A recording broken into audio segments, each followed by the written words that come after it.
Dnešné natáčanie je na adrese Stará Baštová. Fotografku Moniku stretávam už na ulici a pridáva sa aj kameraman Marek. Realitný maklér Tomáš Sekeli, ktorý nás sem do centra zavolal, čaká na prvom poschodí. A dúfam, že nám varí aspoň teplý čaj. Bez dlhých rečí, do práce. Dohodneme sa na scenári, Tomi zakúri v piecke a ideme na to. Ostrá.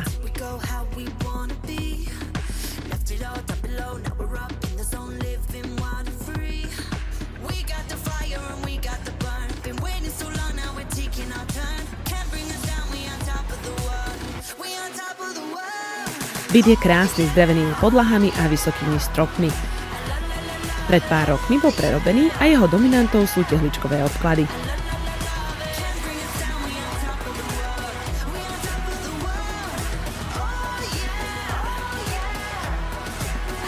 Ak chcete aj vy zažiť hrejú atmosféru staromestského bývania, tak mi zavolajte a dohodnite si so mnou obhliadku. Teším sa na vás. Ahojte.